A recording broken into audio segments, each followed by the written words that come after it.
Sonic Talk. Hello everybody, welcome to Sonic Talk episode 528, recording today, Wednesday the 21st of March 2018. This is the music technology podcast. We talk about all things to do with controllers, synthesizers, electronics, recording equipment, live production, live performance, studios, all of that kind of thing. So if that's the sort of thing you're interested in, you're in for a treat. And this week, I also want to say thank you very much to iZotope, who will be providing a prize. You can win a copy of Ozone 8 a little bit later, which is their fantastic suite of plugins that enable you to get the most out of your mix. You're using their kind of AI technology, all of their clever stuff to make your mix sound even better than it already does. But this week we're very pleased to have a new guest in the form of Mr. Jamie Lidell, who is there in Nashville. Jamie, of course. Well, you've got a lovely studio there. What's that behind you? Is that a Voyager, a Mini Moog, and a Rhodes Chroma, right? Yeah, you can make out a clav. I've got a Prophet 2000 under it. Nice. I've got some old Korgs, and I've got all kinds of stuff. SP 1200, MPC 60, Jupiter 4, Prophet 5, OBXA, bunch of good mics, and loads of outboard. I've got an Infernal machine, Publicent. Publicent, the old school Stock Aitken and Waterman chorus flyer. It's incredible, that thing. Yeah, I've not used it for that, but I should. I should and I should be so lucky moment. Yeah. Well, they used to fly in because their backing vocals were always really good on those records, or really sort of well made, shall we say? And they used to kind of build them up and then spin them in choruses using the Publicent in the early days, as far as I remember. It's unreal. It can sample for 20 seconds. Wow, and that's ancient technology as well. Yeah. Oh yeah, it's ridiculous. Of course, Jamie, fantastic vocalist, recording artist. I don't looper, but beatboxer sounds like the wrong term. But somebody builds up kind of layers. I mean, I've been watching some of your videos recently, and your stuff is great. And you've got a fantastic voice. And you're in Nashville, the home of the hits, right? Wow, it's a strange one. I've been here 7 years, and it was definitely not in the master plan, but then it's a bizarre little place. It's got some, it's obviously got some lifestyle benefits, and I've loved being here. It's been a really good time for me as a human being. Yeah, as a maker of things. I remember that Nashville, of course. I mean, when I've been there a couple of times for Summer NAMM, it feels in the same way that when you go to LA, it feels like the sort of center of the movie world. Nashville feels authentically built on music, although there is obviously banking and other industries, and a Spearmint Rhino, I remember, very popular there as well. But it feels like the bedrock is kind of music based, and that's a real kind of you can sort of feel it in the air almost. It's funny because I think, things have, with all the great advances in tech and everything, there's always these terrible side effects of everyone considering themselves a musician to an extent, being able to throw in these huge building blocks from sample packs or whatever and going, I've made a track, and then sort of umming and ahhing a few bits on top and calling that a song. Whereas Nashville, of course, is very rooted in, you've got your instrument, you've got a basic, very vulnerable setup, and you perform your song to a bunch of people who know what a good song is, and if they're not moved, you haven't got a good song. You don't, no production's gonna hide, gonna allow you to hide when you're just sitting there with a guitar just playing your song to a bunch of people. And I guess that's a weird sort of, in a way, who'd want to do that? I know, sounds like a nightmare. Exactly. Yeah. But they do it all the time here, and it's funny. That's how they write songs here still, and it's really the emphasis. I would say Nashville's thing versus LA, for example. It's all about the song here, versus the sound in a weird way.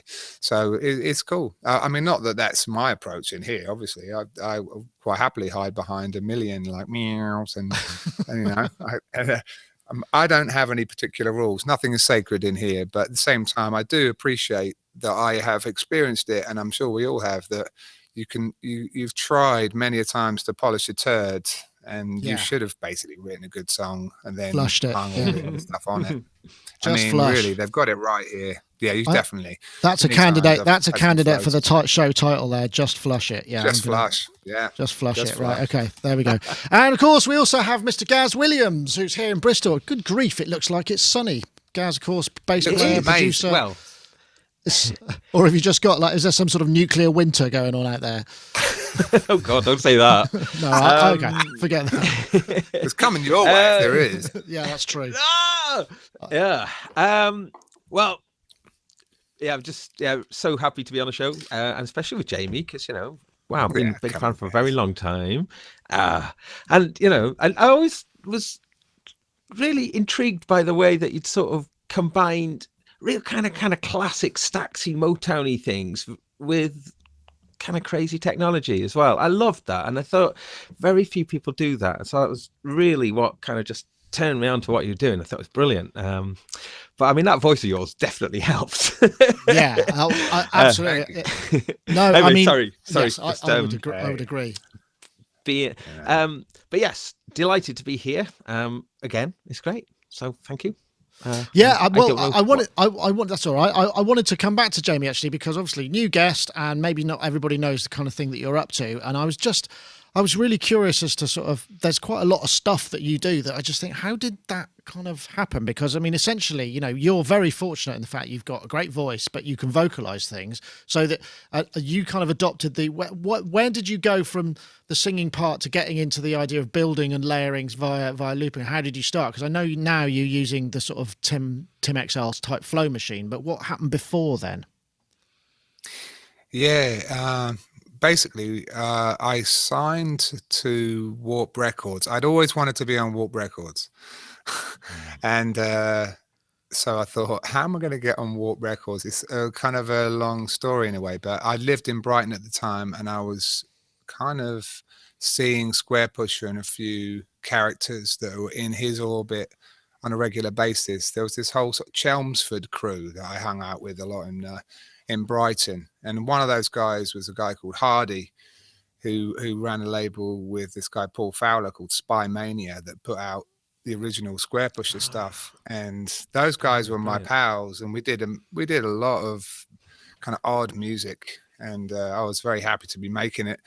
And that was my time. I was obsessed with Sun Ra. I was listening to a lot of noise music and soul, and like I do now. I've always had this weird eclectic taste, and I put out a record on Spy Mania, knowing that in a way that would be a potential inroad to Warp. And sure enough, they liked it. They liked the song on the record that was a bit more of an R&B track. Okay. They could kind of think, oh, this guy makes all these sounds, but he's got a voice. This is odd. And I think that was a starting point. So I got signed in '99, and then I spent all the advance moving to Berlin, and sort of found myself like screwed. I couldn't actually make the record that I needed to make. So I had to realize I had to play live, and sort of I basically looked at what I could do as kind of like what would differentiate me from my peers at the time. I wasn't as good a techno artist as the people that I was working with, Christian Vogel, Neil Landstrom, all the guys that I was kind of friends with and making stuff with. They were better at that than I was. And I thought, well, I can sing now. How am I going to use my voice and sort of make it stand out? And actually, it was Matthew Herbert that I saw play. We used to have a night at the End. Do you remember that club, the End, in London? Not me. Gaz may have gone. Yeah. Well, we had a night, and actually, weirdly, like Chris Cunningham played there. Like, it was a really good night. Christian Vogel really, and his crew, the No Future guys, sort of arranged that whole thing. But yeah, I saw Matthew Herbert play there, and he had just these Boss pedals. They were loopers, but they were really crude. They could sample like for a second, few seconds, and he'd just make some sounds and keep the kind of energy going with these things. And I thought, man, this is so cool. I could do that. And I basically got one of those, line 6 delays back when they first came out, and I had like a Boss SP202, and I just used those two things to do my looping, which was really terrible, really. But it worked, and I'd just do these purely improvised shows, and in Europe, people would be all right with that. I'd get a gig for a few people, just doing these fully improvised shows that have literally no plan. And then eventually I realized I needed to make more of this thing. People were kind of enjoying it. So I set about learning Mac's MSP just in about 2000. And then I spent 6 months in the lab just building a looper that had multiple outputs and I could sample, had a nice little ergonomic flow. And that's basically how I bought this house, was that looper. Right. Weirdly, because I opened up for James Brown with that looper. I opened up for Bjork several times with that looper. You know, it was kind of like I made my tool. There wasn't something around at that time. And actually, it was the machine that inspired Tim to build his flow machine, seeing me play with my looper at that time. It's a relatively uncharted thing in the looping world. People still don't really, I don't know, not that I feel weird about it, but I kind of made my whole career off that looper. Interesting. And Interesting. I opened for Beck with that thing. So yeah, it was Wow. it was a cool way to perform. It was a good little looper. I kind of made version 2 of it at one point, but it's once I got into the flow machine, there was no looking back, because that thing is staggeringly powerful and amazing, and I absolutely love it.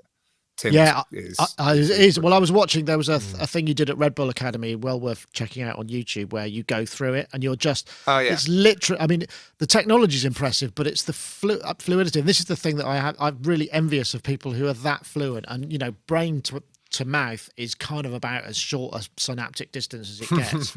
If you're able to be that fluent and just sort of, you know, there was just like, oh yeah, that does this, and then suddenly you're off. You've got another really great idea that was, you know, you just go, oh, it's just a ditty. But I mean, it has the ability to make something that sounds and feels compelling and sounds confident enough to base an entire thing on. I mean, that must be incredibly liberating. I mean, that must have taken you places that you just thought, this, you know, to incredible heights, I'd imagine.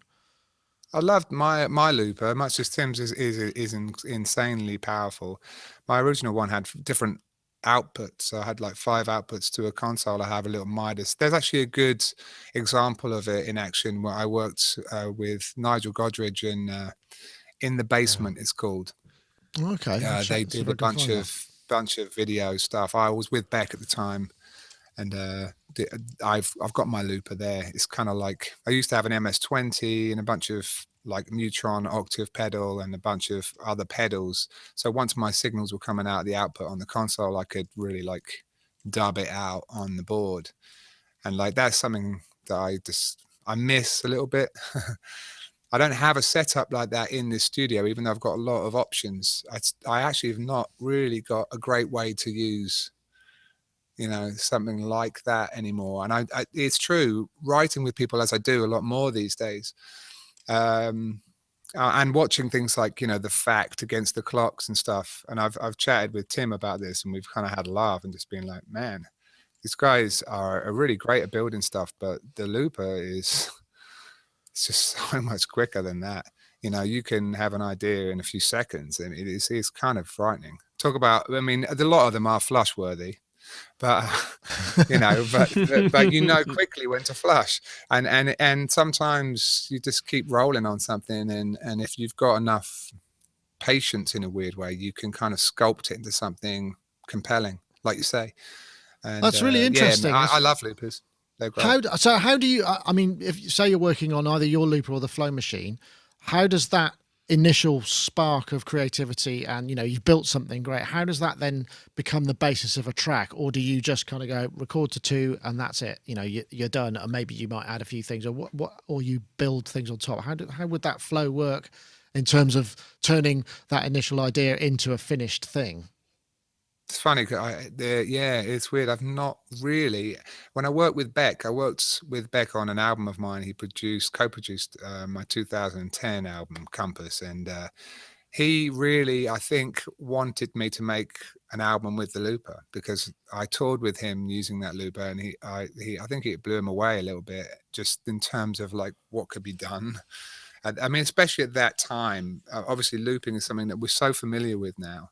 And it is relatively hard to not just make tracks that sound like they're coming out of a looper, there's strengths and weaknesses to that. Yeah, that's true. Obviously, Tim's machine is particularly flexible, so you can mangle a sound so so far from its original like sound that you can like a little like can turn into like some like crazy modulated like beast of a sound. So it's really just providing a little bit of a starting point and adding sort of a swing. The things that you're doing, regardless of how you're doing it, you could try to make a track with a keyboard, but you're playing drum sounds, for example. So it might not be as your main instrument. So for me, it does make sense to use my voice because, like you say, that I can express myself with that. So it's my main instrument. So a thing like a looper is a good way for me to use my main instrument to communicate little ideas. And my old looper had multiple outputs, of course. And I did do a song on my album Multiply,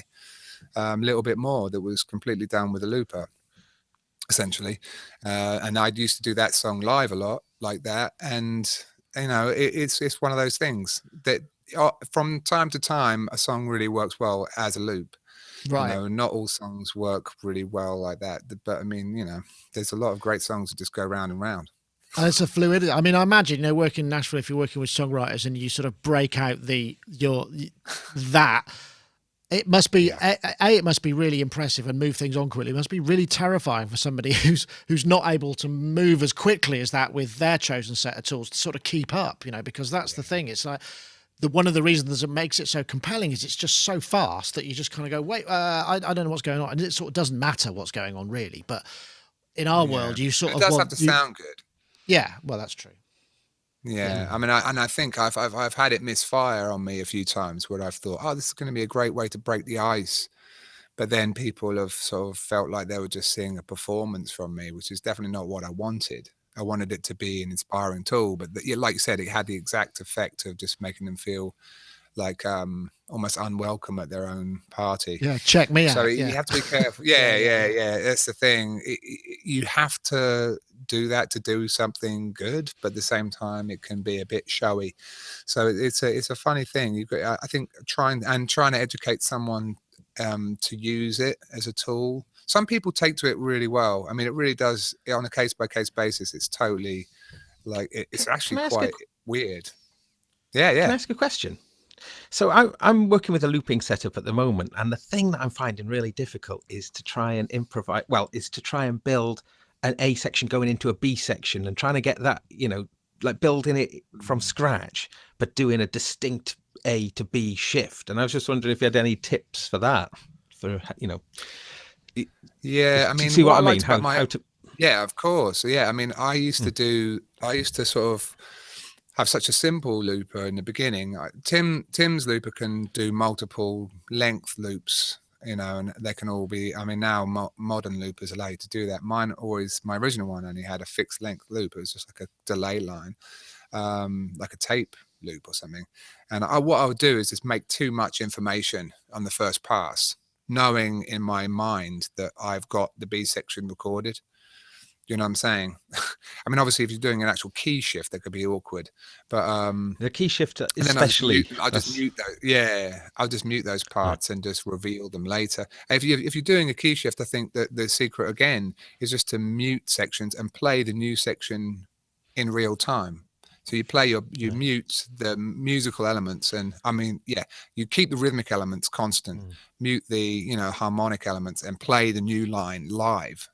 You know, so you're playing the B section, the other parts are just muted, but you're playing and recording the B section and sort of building that up, but keeping the A section in your back pocket, as it were, to go back to. So which has the added benefit of like increased performance joy for the audience. I mean, I am very, as a looper, I'm quite, I've been through a lot of iterations of it and seeing people like having too many effects, for example, on the loops. I'm not a fan of that. Even though Tim's thing is very effects heavy, it can be. I prefer a looping setup where you can see and hear what's going on. I think for an audience, that's more compelling. If there's too much black box trickery going on, I've had it with people when I somehow had more of a hidden system where I'd use my feet, and people kind of came up to me saying, "You didn't do that." And there's a certain level of that's got to be disappointing, isn't it? No, but I did. Yeah. I know, but it's, I understand. If you don't show the process, if you can't connect to it as an audience, you feel a bit conned. So I think there's a weird fine line with looping. I mean, obviously, someone like Ed Sheeran, whatever you think of him, he's incredible at looping. He's just sort of like mastered the art of street busking gone to Wembley, basically, to sort of with a nice Gaelic, with nice Gaelic song to back it up. He's a perfect example in a way of like the Nashville songwriter with a bunch of tools. In a way, it's kind of weird. He's a funny one. That's interesting. I mean, going playing looping like as a looper, like the idea of playing on your own at Wembley is pretty insane. Yeah. Well, I remember seeing him at seeing the Glastonbury show, and I just thought, wow, I mean, that's brave. I thought that was very brave, and you really sort of thought, okay, that fair dues. It becomes very much about the song. I mean, it can be a little bit limited with the way that it can go, but it he hasn't done too badly out of it, has he? So it's worked for him, I guess. You know what I mean? He's taken the loops to Wembley, which is basically insane. I mean, it's a sign of that. That's what shows for me the lineage of it all. Having seen Matthew Herbert when we're talking about the late 90s, it took that long, but it happened. Yeah, amazing. And it's a major. Sorry, go for it. I was going to say a major moment in looping history was when Katie Tunstall was a replacement guest, like a last minute guest on the Jules Holland show, and did her. So what was it? Flat in the tree.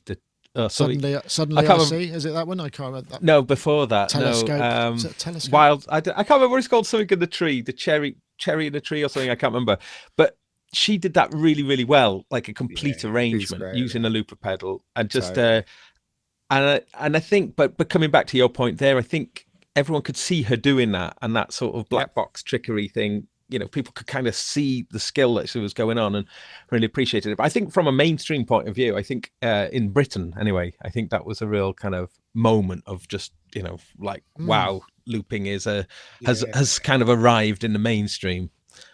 100%. Wow. I can't remember the name of the song. That's terrible. No, I forget now. I think the thing about it is also when you see it done well, it just kind of does blow your mind, because it's just, I mean, like you say, many of us have difficulty in kind of finishing and completing stuff when we're sat in front of a computer. In fact, this sort of relates back to the Nashville story. When I was last in Nashville, there was some sort of a party at the Sony CBS studio, and I'd been working on an album with Goldfrapp, which is very meticulously constructed. It's very door heavy, and it's layered upon layered and discard, and and it comes out great. But the process is so completely different to Nashville. And I went to Nashville, and they were just saying, well, the way it works is we get the band in the morning, they'll go through the numbers a bit, then we'll record the album in the afternoon.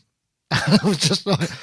Right, and I'm still working on the hi-hat part for the intro, and it just really blew my mind, that way of working that just relies on skill and instinct. It's really impressive, isn't it? There's a lot to be said for it, although a lot of the records do. Yeah, they're not always to your flat. Yeah, exactly. I mean, when you set up all the mics exactly the same way every time, and it's the same players, they all know each other, they read the charts. It is a bit more, it's understandable how it goes down. I suppose so. But I know what you mean. Gets a bit cookie cutter. It does. They could do with like a balance. They need someone in there like questioning the hi-hat sound.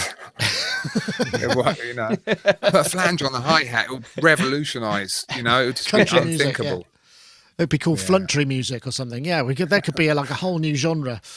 Right. No, fantastic. Thank you very much for that insight. I mean, I think let's get into a bit of topickery. Why not? Because this sort of opens it out, and we take it out. I don't know if anyone saw this one. This got parental advisory content because there was an F-bomb. We won't get there because this is very long. But something's just arrived today. Which are cut. Which is pretty impressive. Yellow Technology took my other iMac and basically cloned it with the cylinder, and today they're going to fit it. So basically I get to kind of go to lunch and maybe hang out at my favourite stationery shops. Let's do some control tests with the cylinder. This is good. That's a weird case. confession. This kind of Abbey Road projects that I've been working on. It's certainly the most number of notes for the most number of instruments I've written in a while. So lots of lovely short notes. There's legatos in there. There's longs. So the gist of this is basically Christian Henson, who is one of the co-owners or co-founders of Spitfire Audio. They make fantastic audio orchestral samples and really interesting articulations. He's also a composer, and obviously he got a new iMac Pro, which is the latest sort of version. But he had his old cylinder as well, which is the same thing as you've got, I think, Gaz. And he just thought, what happens if I just completely overload it? You know, like reverb on every channel, 2 reverbs on every channel. And he got up to something, I think it was kind of 173 instances of contact plus reverb. And it didn't break. And the iMac Pro was better, you know, it didn't break, it broke less, if that was still had the, but it just got me thinking a little bit about, excuse me, the need for power and speed. It's like, how much of this do we really need? I suppose if he was using Ultiverb on every channel. I'll start with you, Gaz, because you've got a cylinder, and, you know, I don't know that you get often to the point, there are obviously frustrations about any computer system, but in terms of actual power, does it deliver all you need? I mean, do you really need any more grunt? No, not really. No. And I've changed my working habits a lot as well, because I just don't really use VST instruments anymore. I'm just using just what I've got in my room. Or I use them very, very rarely. So I think they are, real-time instruments are always the kind of CPU hog. So, I think the effects, I mean, I do these big multi-channel audio projects, and no, I mean, I don't run out of headroom. As I say, I think as soon as I start chucking in virtual instruments, especially, things like Omnisphere or whatever, they can be quite juicy. That Christian Henson, he's a character, isn't he? He's really charismatic. I've interviewed him a couple of times. We did a Meet the Makers thing with him, and he's a really interesting bloke, and he's good. Knows what he wants to do, but also is an extremely skilled orchestrator. So right. Sorry, that was an aside, but yeah, I think I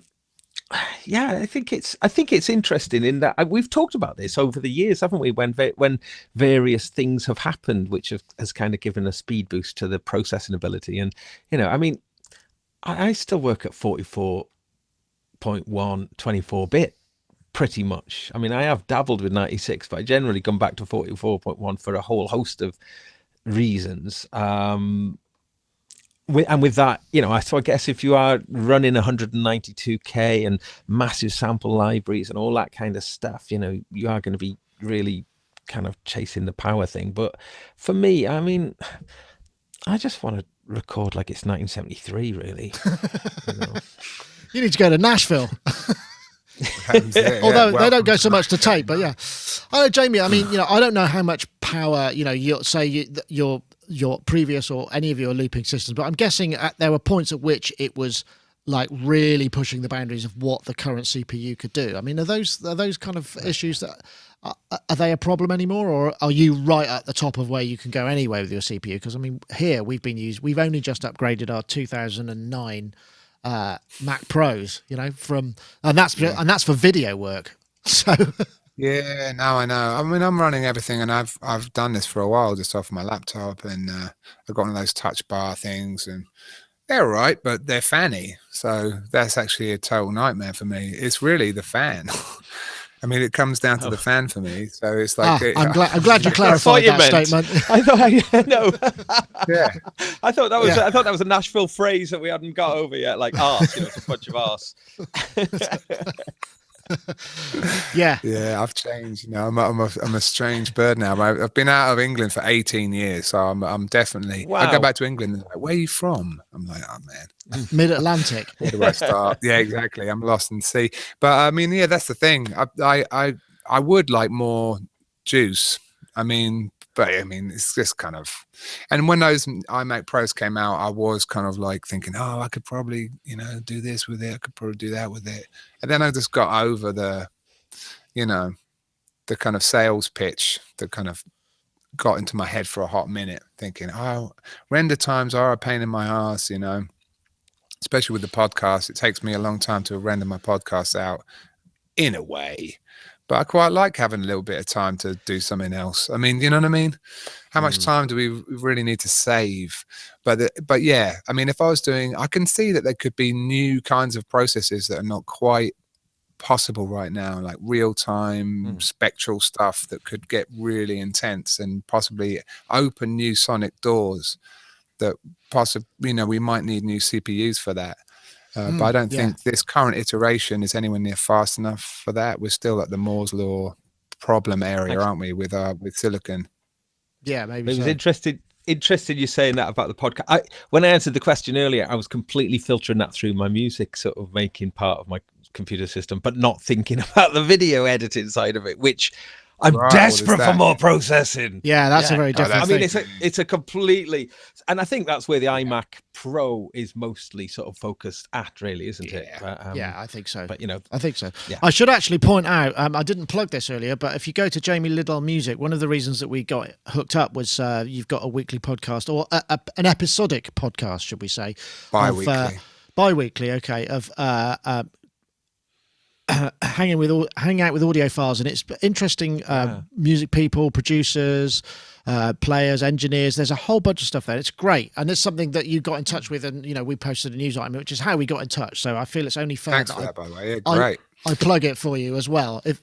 Thanks. Yeah. Not that I'm sure it's been a big deal for me. It's been a big deal. I've spent a half a year doing it now, and I've really loved it. I didn't know how much. It was actually my wife that really encouraged me to see it through, as it were, from just an idea to a reality.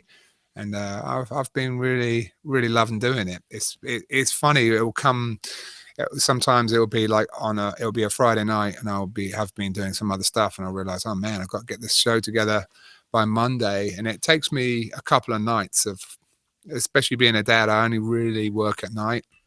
Right, from 7 o'clock onwards, and that time, you know, nighttime is great, but somehow time moves quicker at night. Do you guys find that? I don't know.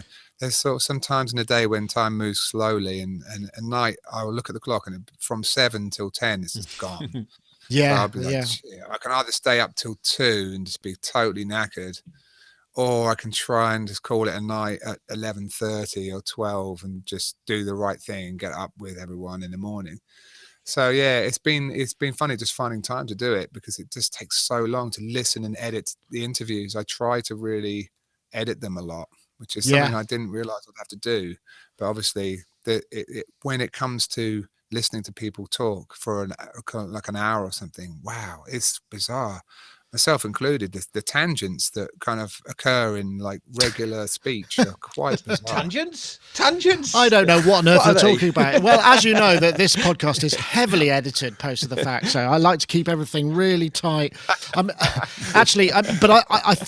You're absolutely right. I mean, you know, we've managed to create an ecosystem here where that's not so much of a big deal. But when you're talking to people, it's very important how they get represented. And sometimes we do it when we're doing videos here, and somebody might say something, and I might think, well, somebody might take that the wrong way, so I would edit that for them to make them, you know, not look like an idiot, you know, because nobody really wants that, unless they are idiots and that's what they want, and it's a comedy show. That's fine, but you try, you know, those decisions sometimes take a very long time to ruminate and get right. So I mean, I totally get you there. No, I'm the master of the shuffle edit now. I can do bizarre, like mid-syllable cuts and stuff. It's quite. I should do a little episode actually on the tech segment of the podcast about speech editing, because it's kind of, there's a lot of tricks that are starting to emerge for me, and I can use them in music production too for vocal comping, like things that you would think would be an awkward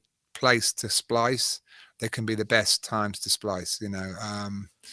Anyway, it's I love doing the show, and I try to make tech segments and stuff. That actually takes me possibly the longest amount of time to think of things to say that might be compelling, to record them, and sort of almost have that kind of BBC approach to kind of how we're going to educate people through sound alone. It's like, you know, with video, it's so much easier, you know. That's true. That's true. A picture in 1,000 words and all that. A moving picture is probably like 10,000 words. So I mean, without all of that, it's quite tricky. But I like the immersive nature of it, and I do like the kind of almost the old school. This is a radio broadcast kind of aspect of it. It's for example, with this podcast, I would never watch this. I would only ever listen to it as a podcast, probably because of my dad life. And if I'm pushing the stroller, I'll probably just pod it versus having enough time to watch this. Yeah. Compelling as we all are. Of course, yeah. That goes without it's saying. an audio document for me.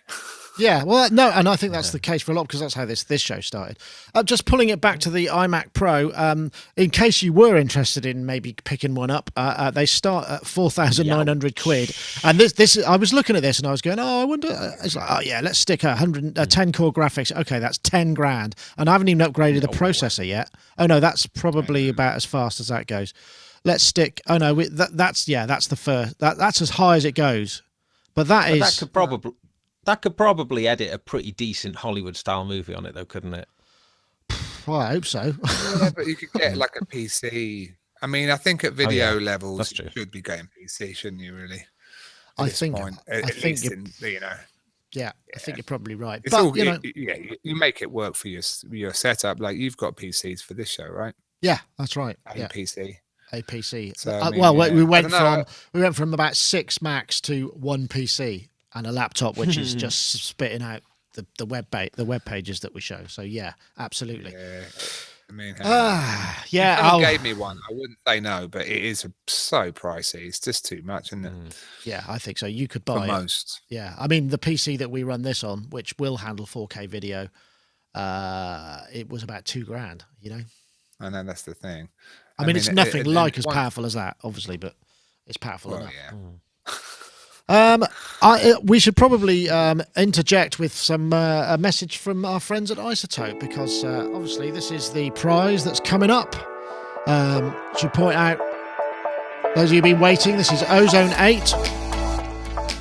This is the Master Assistant being one of it. Ozone is a suite of mastering plugins and features which allow you to visualize and start your mix mastering process. You can start with the Master Assistant, which will ask you various questions, analyze your audio, and then go, how about starting with this? And it'll try and get you to where it thinks you want to go. And it's actually pretty accurate and a pretty good starting point, which you can tweak with. There's also the tonal balance control, which sort of visualizes the energy in each of the frequency regions and shows you how to kind of keep it within that, again, within the area you're looking for. But it's not, there's plenty of leeway, so you can move it around. There's the ability to control other instances of Ozone and also Neutron 2 from within the same session, so you can affect the mix without having to bounce down, sort of in real time, which is very handy as well. And these visual controls make it much easier to see things, because you can't always trust our speakers in our ears if we're tired or whatever. Ability also to compare up to 10 tracks, so if you're going for a sound that's a bit like something else, you can compare between the two different sections of a track and nail it, look at the spectral analysis. In-app referencing, there's loads of things that you could do with this. So if you're into mastering, you're into sort of getting the best final mix out of your audio, or even maybe just processing buses or whatever, Ozone really is something well worth looking for. If you go to iZotope.com/Ozone, you get, as usual, a 10-day demo, and you can download that and it'll be all there for you. And I think that's basically fully functional. We should also mention that we got a competition. Last week we asked you to tweet a couple of hashtags to enter the competition. We've got a winner this week. Hopefully I can pronounce this. I might just say his Twitter handle, because it's Christoph Schaus. Oh man, I should have read this, but I should have practiced this before I look. I'm just looking at it now. SZYCHOSKI. Sijowski, maybe, I think. Sijowski. Anyway, the Twitter handle is at Sonic Orchestra, which is nice and apt. And you are the winner of this week's Ozone 8. So if you want to get in touch, we'll be able to get iZotope to drop that in your inbox, and you'll be the winner. What would be grand to win Ozone 8 help would be helpful. Indeed it would. Thank you very much. Anyway, Christoph, you are the winner. So congratulations to you. So where do we get to? We're archives. Now this was an interesting one, and this is kind of where have I got it? I'm sure. Let me find. This is the UCSB cylinder archive. What's the cylinder of the day? And this is basically a wax cylinder, which is the Edison invention, which started in about 1890, I think it was 1870, 1890 was when it started to go into full production. And as many people don't know, it was essentially the very beginning of mass distributed and produced music outside of sheet music. Because before then, you'd sit around the piano, you'd buy the sheet music, you'd sing it, or you go and see a band in your local music hall or bar or whatever. This was the first time that this it predates records. This is when things were mass produced. So what's today? This is There's a Mother Always Waiting You at Home, right? Performed by Will Oakland and Chorus. I don't know what this is going to sound like. I have absolutely no idea. Crackly, I'd imagine.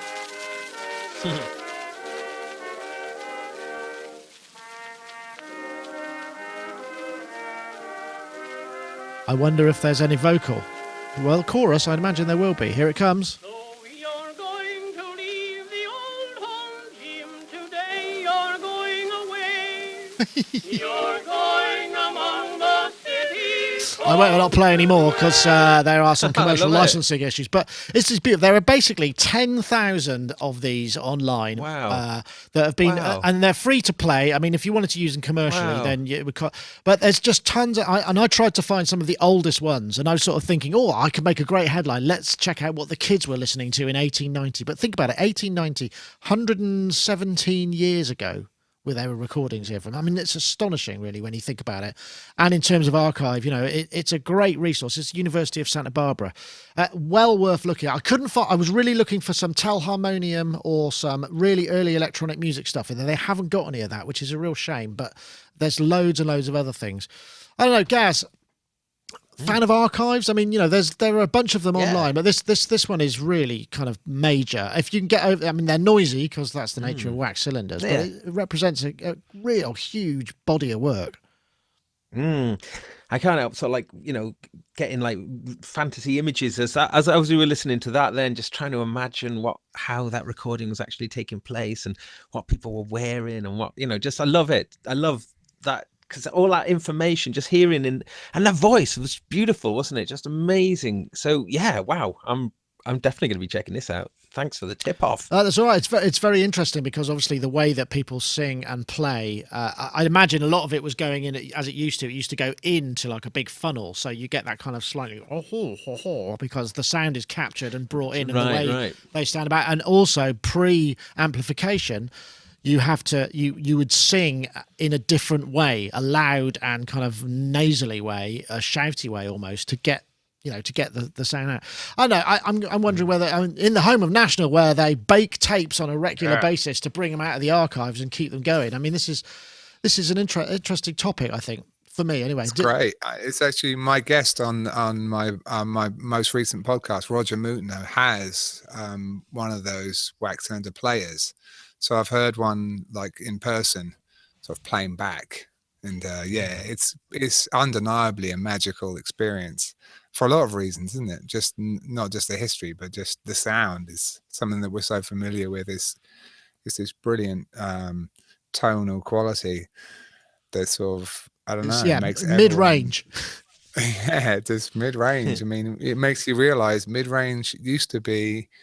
All there was. All there was, but in a way, it's still basically all you really need to communicate. So, pretty incredible. I love the idea that there's people will take these recording devices into all manner of strange sort of places.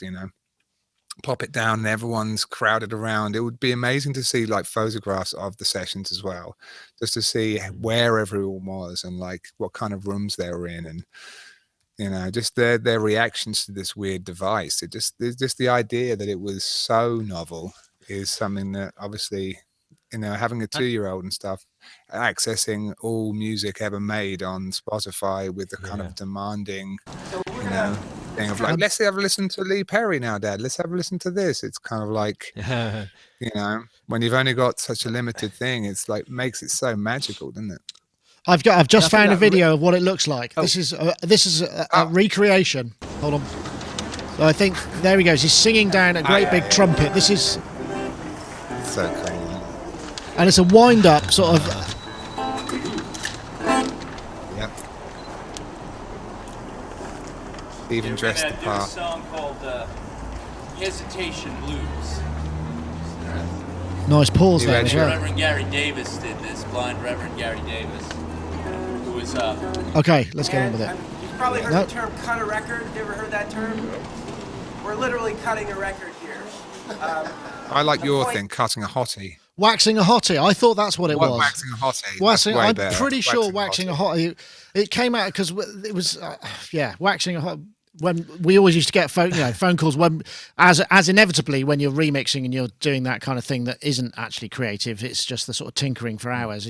People would ring up and say, "What are you up to?" And we'd inevitably say, "Oh, I can't come. I'm waxing a hottie," because that was better than I'm sitting in a studio looking at a screen, crapping myself because I haven't come up with a decent decent hook to hang the remix concept off. Nick, do you know that just whilst we're on the archive thing, that radio.com, radio with lots of O's, it's just that's been my favourite archive. Radio, I don't know how many O's there is. I'll try 3. .com. There are 5. There are 5 radios. There we go. This is Pick a Country and Pick a Date. Oh, wow. Fantastic. That's you neat. Pick a country, you can pick a date, you can also pick between like 3 music, like I think, what is it? Oh my you can see goodness. the genres there. Start. It's absolutely brilliant. And you can make a radio station based on various, so you can pick your country, pick the decade, and then let it go. That is Just, awesome. it's I have to say that's It's a amazing. slightly more friendly version of It is, isn't it? than this, So much more which is friendly. That's so. the thing. Let's have a look. This is really, this is not quite the same experience, but I'm glad No, it's what there. they need- Oh, no. Yeah. They need to incorporate, some kind of endless player, don't they? They need to make it so that you don't have to do anything. You can just kind of listen now. Move a slider. Dip That's what that radio. That's what that radio. That's does. brilliant. I'm gonna have to experience that as well. There was a similar thing That's that beautiful. we did. So, We did really something good. years ago, wasn't it, where that people upload field recordings and geotag them, and you can just kind of go, "What does it sound like here?" Oh, yeah. And you just have a sort of binaural recording of the shipyard in Gdansk or whatever it may be, and that was really good. I I always thought that'd be good.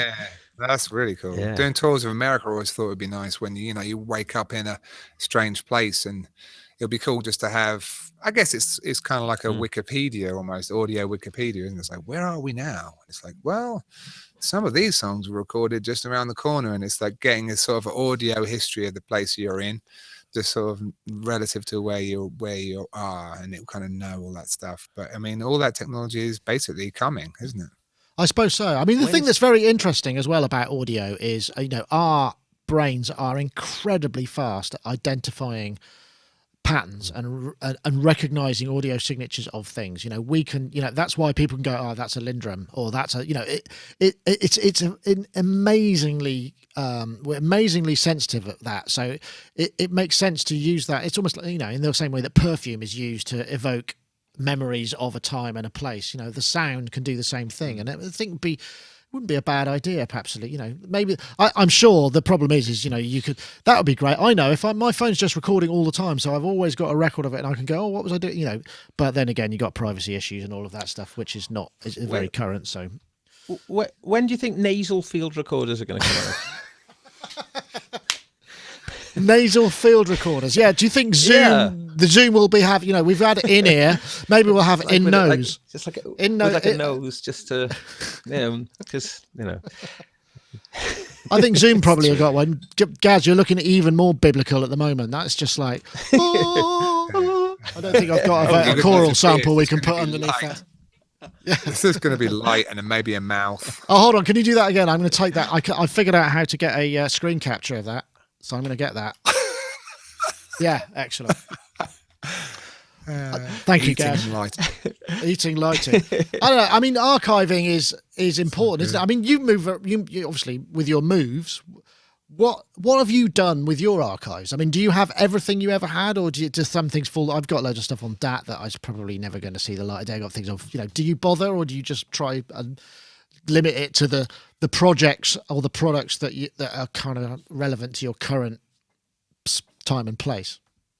Yeah, I mean, I try to remind myself when I'm finishing something these days to essentially commit everything and end up with what is essentially an old school tape multi-track bounce of something, because the amount of times I have tried to unleash, you know, the audio of an old project only to find like battery is missing all its sounds, cannot load, la-di-da, and you just get a list of errors and you think, well, there you go, I can't listen to this. It's actually impossible. So I think the lesson is to sort of, if you care about anything, just to commit it to essentially a multi-track with no plugins and render the whole thing out. I wish actually companies, I mean, obviously in Ableton it's relatively Put it in the this. contract. Yeah.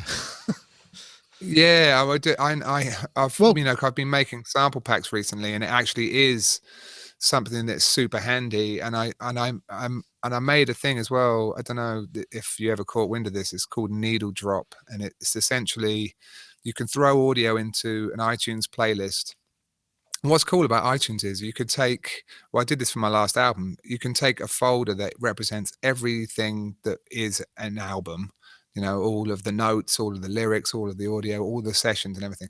Pull the whole thing just into iTunes, and it will filter out everything that's not audio, keep everything that is audio, and make a massive playlist out of it. I did it for my last album. I got 17,000 audio files. Ultimately, we've got an archive situation on our hands in a way, you know. So I made essentially a shell script operated iTunes remote app in Max MSP that operates from inside Ableton, and you can use your computer keyboard to just play and essentially needle drop through massive playlists of audio, and it jumps to a random track at a random position in any of those tracks.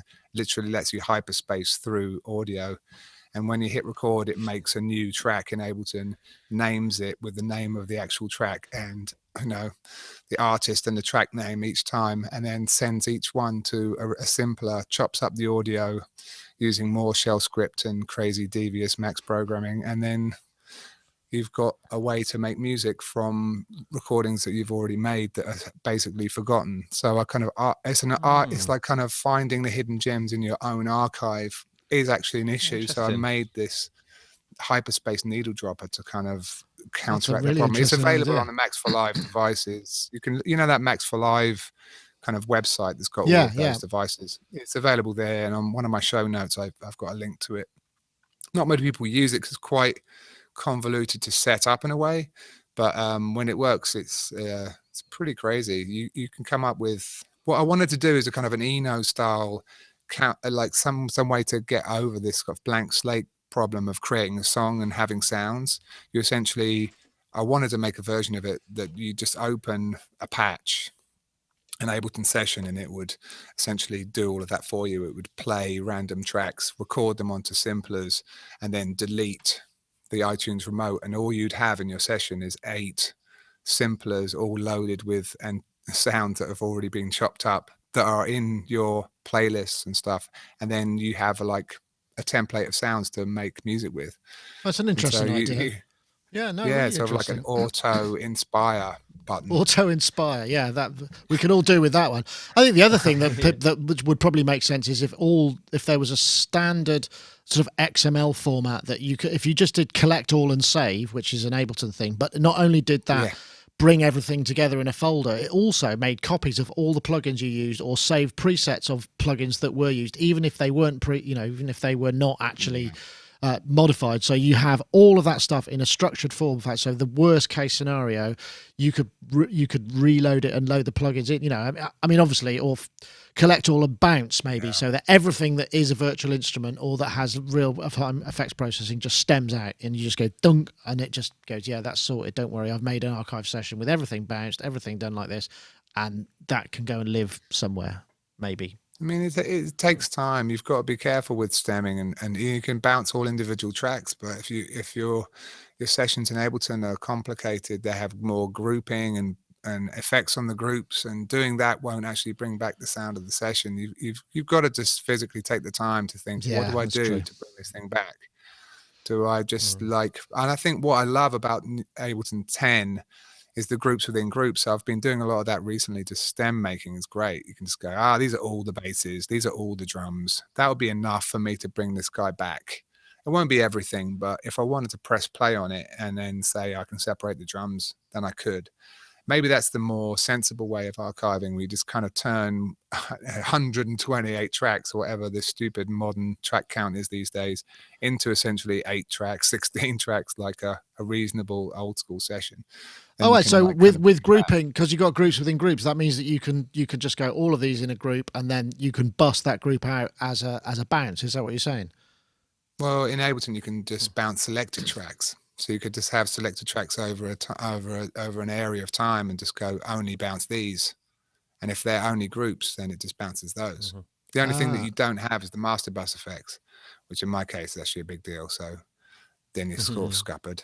Oh, but it would be cool if they could do a negative. What they should do is do a negative, like make an audio file that is the additional audio that's added to the unmastered song. It's a kind of like an additive. A spectral gauze. Yeah.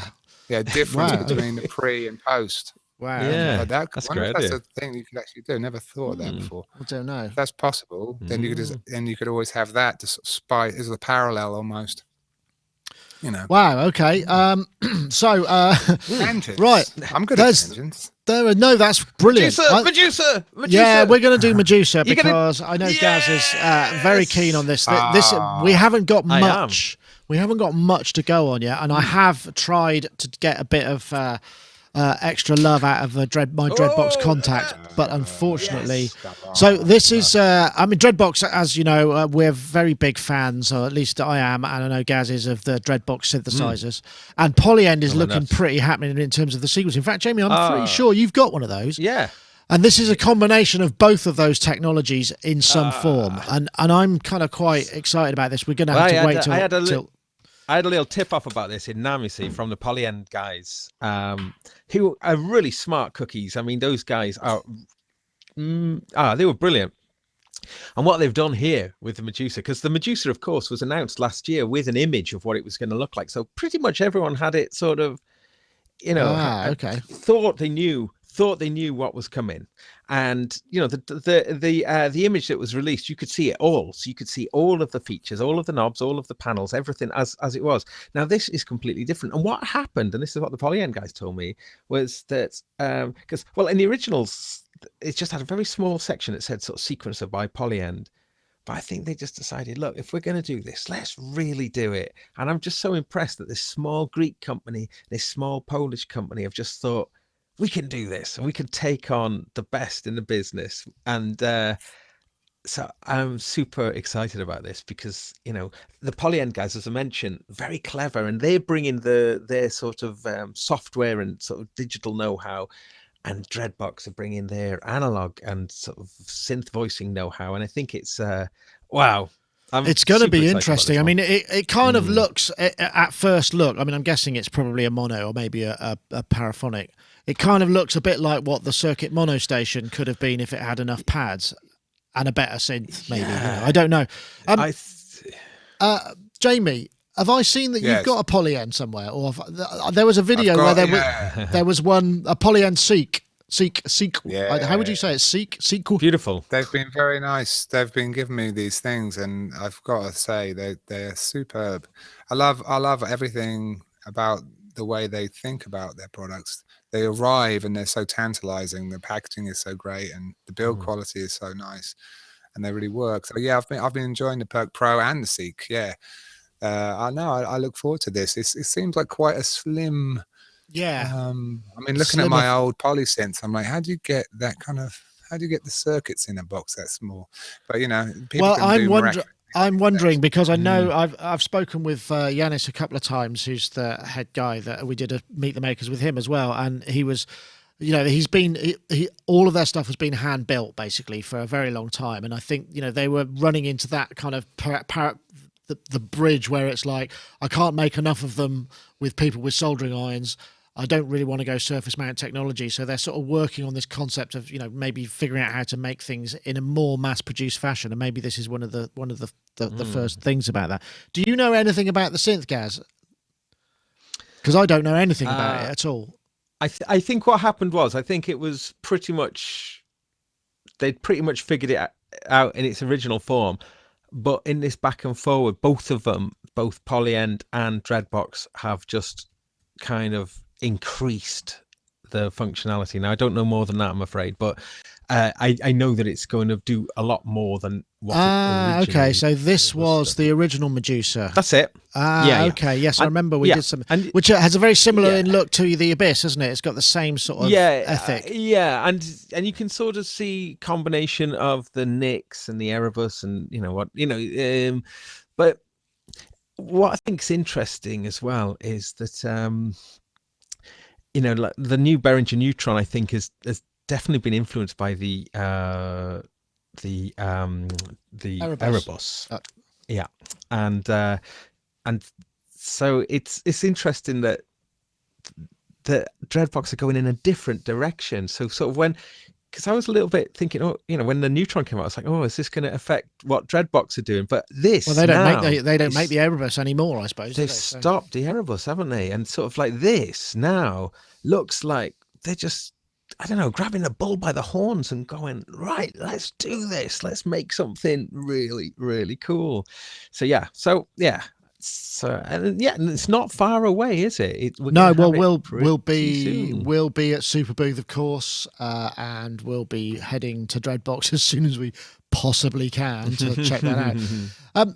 Jamie, have you tried any of the other Erebus, the Dreadbox stuff? Because I have to say, I can see you love your synths. I mean, there's a fairly Moog-heavy kind of backdrop there, but it's a Moog-heavy backdrop, and which is a bit, doesn't really represent my aesthetic. The Mini does, but the Voyager possibly not as much. I love noisy boxes. I'm all about like something portable too, if it's the right size. But I was thinking it's really, really handy to have some kind of sequencer connected to a synth. So if you can control easily and kind of in a sort of really user-friendly manner all of the pertinent aspects of the synth and sequence them, it's just gonna make all kinds of new sounds. I mean, obviously that drummer from Another Mother, kind of the most compelling thing about it obviously is in a way the sequencer integration, isn't it? I mean, the sound source is not that impressive, but it's just the fact that you can modulate and change and make patterns really quickly. That's it, isn't it? I mean, that's where your inspiration is going to come from, and there'll probably be some randomization, and knowing the Polyend guys, there'll be some fun little like really good, well-functioning sort of sequencer aspects. So you got the Seek there then. You just quickly tantalizingly shown us. Can you show it again? I'll show you. Yes. Have you guys got one? Like no. But when I played with one at NAMM, I was just struck by what a beautiful thing to use. The way the screen, the fonts on the screen, and just the whole kind of fluid operation of it. It's really nice. I know a lot of people are because it is expensive, but when you see it, it's built to just beautiful quality. It is, and it does make you think. It's great how I was coming up with these. Basically, the last thing I did with it, and it was on another one on my podcast. I'm just going to keep blatantly plugging it, but go ahead. To be honest, it's been my main source of kind of venting sort of techie things that I might not feel I could justify doing, just in terms of how long they take and why am I doing this? Why am I hooking up like 5 mono synths to make a polysynth? And I actually made a weird controller for the Kenton Pro 2000 that I fully made it available as a SysX patch for Max for Live. With Ableton 10, you can control SysX, obviously. So now you can control the Pro 2000, every aspect of it from a plugin, basically, which took me ages as well. But part of the lesser known parts of that Pro 2000, you can turn polyphonic MIDI into a split into multiple mono, and I've done that with other Max for Live devices before. Like you can basically split the poly into a bunch of monos. And I was just, what I do, I take the Seek thing that's a bit odd. It's a MIDI only, MIDI out or USB out, which you'd expect it to be CV out, which probably would have been. Have you sweet. seen the they new do thing? Make a breakout box poly. Yeah, the breakout box with That's pretty neat, though. Yeah, which is smart, which is amazing. It looks great. I mean, that's what I kind of would need in a way, but I kind of circumvented that. I'd just take the MIDI back into Ableton, have all the tracks and kind of, and then split all the MIDI out, and then send the MIDI to the Kenton, and then the Kenton takes the MIDI and splits that out to CV. So it's a bit convoluted, but it worked. Wow. And just having like the sequencer, all of a sudden looking at the sequencer and knowing that it was controlling. And that now each like blob on the sequencer can send out chords and not just monophonic data. So I was getting these really Raymond Scott kind of odd sequences happening. And there's something about step sequences that always makes me happy. But most of them are really limited. So like having something that's a little more fully functional and with different pattern lengths, and you're just looking at it and you sort of start tripping out a bit, because it's like after a while it can just look like utter chaos. But sonically, it can be really pretty special. So yeah, I'm a fan.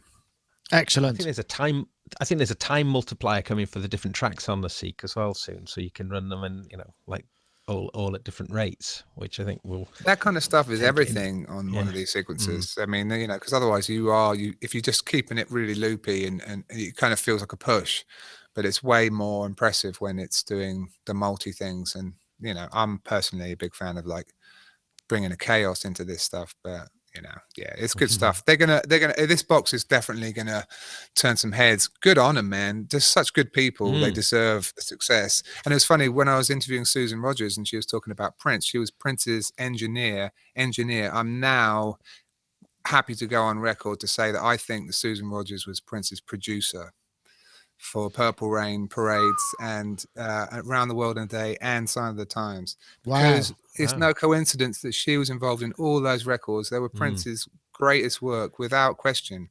And when she left... David Tickle had a hand in them, though, didn't he? I thought he was producer or co-producer of them. David Tickle. I mean, Prince would always have taken the credit for producing all and writing everything. But Susan Rogers is incredible, and she was brought on as a tech essentially to help him with his tape machines and stuff. But she set up a mic on the first day, and she stayed with him for 4 years. Yeah, well, and I'd imagine. I mean, as with many people who work with that sort of level of intensity, probably wrung her out a bit. I'd imagine, because it's just totally. Yeah. But her main point was Prince, basically, as opposed to someone like Michael Jackson. If you think of the big companies in the business, Moogs and stuff, being like Michael Jackson, groomed from birth to be like these successes. Prince was just a kind of a kid from Minneapolis who did it alone with a bunch of friends and, took it all on. And much like these guys, they're taking on the big shots and the big leagues. And, that's the kind of stuff that all of this Euro rack and all of that kind of world it's so inspiring to see boutique companies with big ideas being, the internet allows all of that stuff to just flourish. And I love it. I love all of that. Good ideas should win. And if the same thing can happen for music, we're going to be in a good place, Yeah. Oh, that's a very good, point on which to perhaps end, because we're probably we've been rolling a little bit. It's always good. I mean, I don't mind that at all, and it's absolutely fine. I just think I always put more topics than we need, and that's fine, because we've covered everything and more, which is absolutely brilliant. So it's probably a good time to wrap things up, I think. So unless anybody's got anything they want to particularly add, I don't know. I always like to give this opportunity where we go 4s up, or 3s up in this case, 3s up and a circle. Is there anything you wanted to add about the Medusa? About the Medusa, do you mean? Yeah. Yeah. Well, do you know how much it's going to be? No, I don't. I'm afraid. I guess it. Yeah. No. Who knows? But it looks. I mean, as I say, that's true enough. But I mean, yeah. But I mean, it's interesting, isn't it? For Dreadbox, who've got a very distinct visual look to their instruments, and Polyend, albeit not many things, but they've got a definite visual identity, and so it's going to be interesting to see sort of manifest itself in the Medusa. You can kind of get those little glimpses of it in those images, but it doesn't look like a Dreadbox, does it? It looks more like a Polyend, I think, possibly, but yeah, so I mean, I think definitely what you're saying, it looks like it's a new manufacturing process for Dreadbox as well. So, I wonder what that may in fact inspire as well in their designs. That could be quite an interesting thing. It maybe Absolutely. It opens up new avenues, and as we know, if you look at all of Dreadbox's products, other than the synthesizers, like the different effects and various things that they make, there is a really kind of, it's a dirty and dangerous kind of company in a way. They make instruments that sort of just, I don't know. It's charismatic. I think I always like to use charismatic. With their stuff. That's charismatic instrument. That's the way you do it. Okay, well, thank you ever so much, folks, for joining us.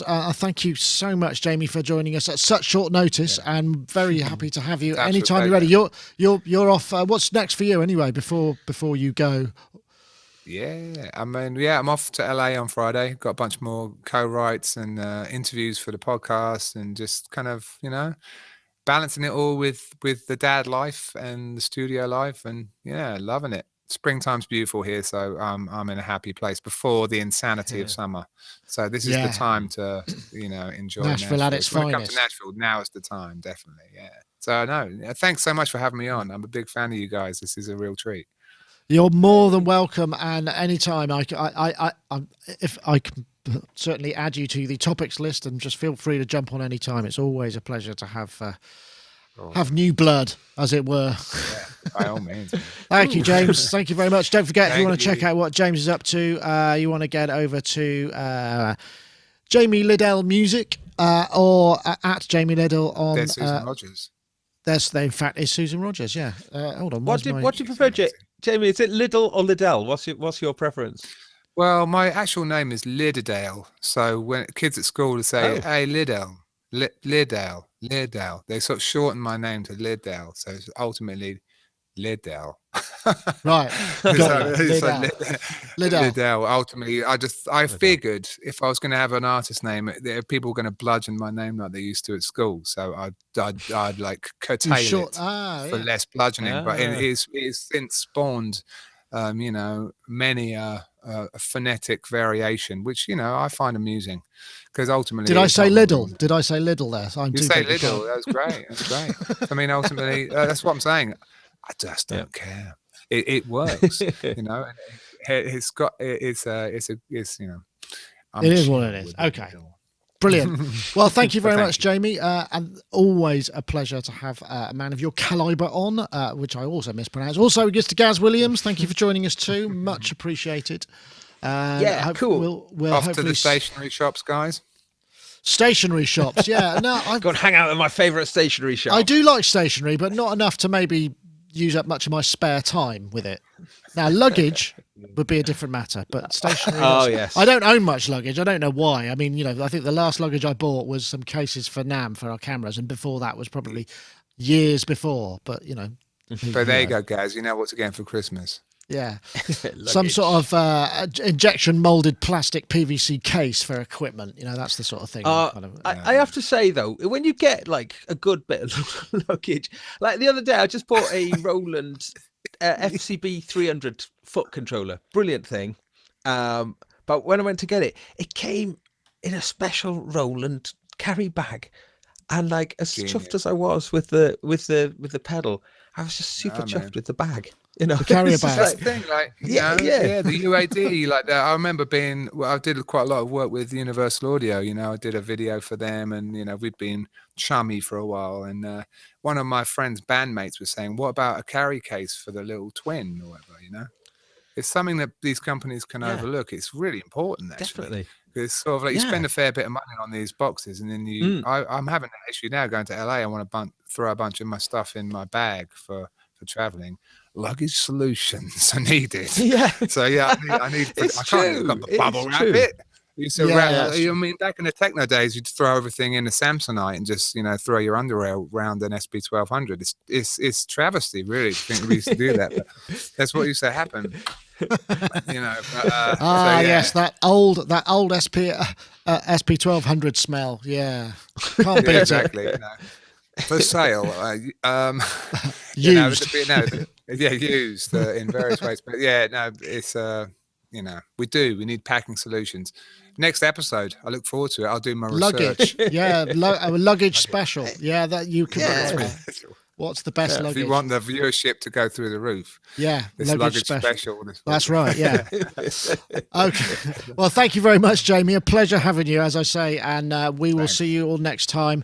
Before I go, actually, Gaz, of course, did I say goodbye to you? I can't even remember now. It's we span off. I just span it off somewhere. Yeah, that was your fault. That's all right. But look, what I was gonna say was we're gonna be looking at the Ventris dual reverb sometime in the not too distant future, which I know there's something. It's so good. I'm having such a lot of fun with it. It really is good, and it's got such good MIDI on there as well. So for a pedal, it really is a real powerhouse of a reverb. So I mean, yeah, great. That's what it looks like. Oh, I love it. I did a fun Friday thing with it. Was it last week or the week before? Week before, which I put something in it. I can't remember what it was. Who makes that? They're called Source Audio. It's essentially what it's like is two DSP reverb effects that run in series or parallel, but you can freeze them. So you can set it up so that these buttons do whatever. So you can hit that and you just freeze one reverb and carry on playing through the other one. It's really nice. That's quality. Really but it responds to lots of things over MIDI. At the moment, I'm trying to use... So I'm doing a big program change setup, more of which will be revealed in time. But part of that is using that. And even though there's only like 4 presets on the front, well, you can make it run as 8 presets. It'll actually do 128, I think, presets. Plenty. So if you got it on the output, if you're plugging a synth into it, for instance, and you just patch that MIDI cable from the synth into the input of that, you can pretty much create your own preset for, when you've got, say you go to preset 78, you can't see that the pedal is saying 78, but you can just save the preset as it is, and then that will be all the pedal assignments and control. Yeah, really useful. But before we do go, I should also mention that don't forget you can win a copy of iZotope Ozone 8. We're looking for the hashtag Balanced Master and the hashtag Ozone 8 at Sonicstate and at iZotope. In fact, I'm not sure if I mentioned this at the top of the program, which is very amiss of me. So iZotope, if you want to win a copy of Ozone 8, we're looking for the hashtag Balanced Master and the hashtag Ozone 8 to at Sonicstate and at iZotope Inc.